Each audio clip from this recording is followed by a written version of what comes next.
scripture, in a very poetic fashion, says that the world is flat.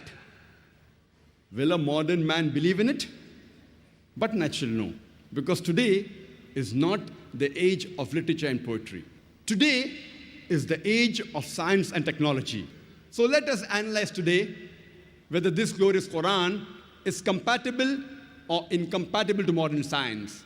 Whether does it pass the test of today, the test of modern science.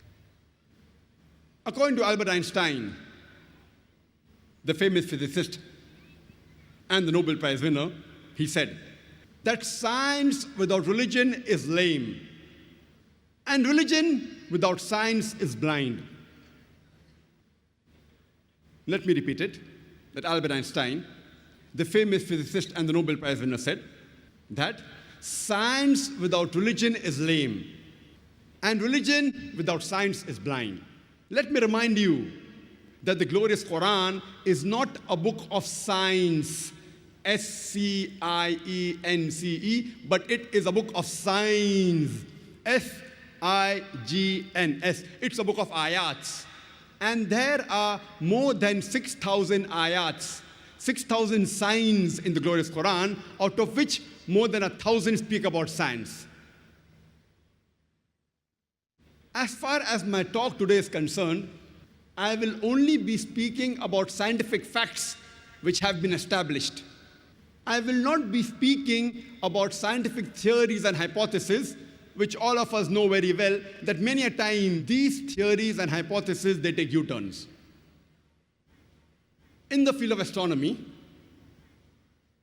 in 1973, there were a couple of scientists who got the Nobel Prize, and these couple of scientists, they described the creation of the universe, and they called it the Big Bang. And they said that initially our universe, it was a primary nebula. Then there was a Big Bang. There was a secondary separation, which gave rise to galaxies, the stars, the planets, the sun, the moon, and the earth on which we live. This they called as the Big Bang. The glorious Quran mentions this in a nutshell 1400 years ago in Surah Anbiya, chapter number 21, verse number 30, the ayah I started my talk with. And it says, Avalam yara lazina kafaru. Do not the unbelievers see anna samawati wal arda kanat ratka fataknahuma, that the heavens and the earth were joined together and we clove them asunder.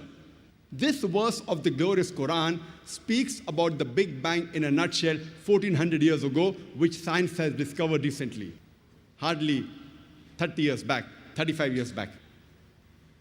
The glorious Quran says in Surah Fussilat, chapter number 41, verse number 11, moreover, he comprehended in his design the sky when it was smoke, and said to it, and the earth, come ye together willingly or unwillingly, and they said, we come in willing obedience. Allah subhanahu wa ta'ala says that he said to the sky when it was smoke, come ye together along with the earth willingly or unwillingly, and they said, we come together in willing obedience. Today the scientists, they tell us that initially the celestial matter of the universe, it was in the form of gas. And the Arabic word used in this verse of Surah Fussilat, chapter 41, verse number 11, is dukhan. Dukhan does not merely mean gas, it specifically means smoke.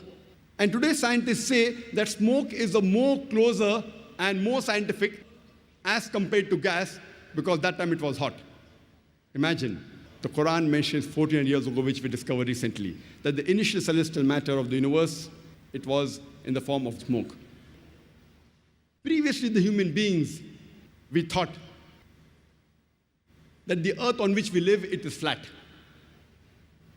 It was in 1577, Sir Francis Drake, when he sailed around the earth, he proved that the earth was spherical. Quran mentions in Surah Luqman, chapter number 31, verse number 29, it is Allah subhanahu wa ta'ala who merges the night into day and merges the day into night. Alam tara anna Allaha yuliju layla fil nahari wa yuliju nahara fil layli.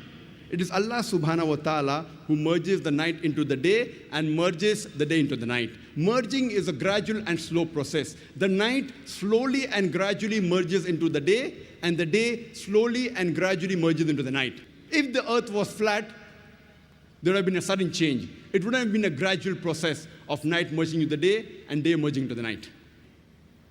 Allah gives a similar message in Surah Az-Zumar, chapter number 39, verse number 5. It is Allah subhanahu wa ta'ala who overlaps the night unto the day and overlaps the day unto the night. The Arabic word used here is kawara, which means to overlap or coil. So the Quran says it is Allah subhanahu wa ta'ala who overlaps or coils the night unto the day and overlaps or coils the day unto the night. Coiling, the word kawara is used, how you coil a turban unto your head. So this overlapping and coiling of the night unto the day and the day unto the night is only possible if the shape of the earth was spherical. If it was flat, it was not possible. And Allah further says in Surah Naziat, chapter number 79, verse number 30, we have made the earth as an expanse, and we have made the earth egg-shaped. Wal arda ba'da zalika dahaha. Wal arda ba'da zalika dahaha means, and then we made the earth egg-shaped. One of the meanings of dahaha is an expanse, and the other meaning of the Arabic word dahaha, it is derived from the Arabic word duya, which means an egg. And we know today that the earth on which we live is not completely round like a ball. It is geospherical in shape. It is flattened from the pole and it is bulging from the center. And the Arabic word duya doesn't mean a normal egg. It specifically means the egg of an ostrich. And if we analyze the shape of the egg of an ostrich, it too is geospherical in shape. Imagine, the glorious Quran mentions 1400 years ago that the shape of the earth is geospherical. It does not say spherical only, it specifically mentions like the egg of an ostrich.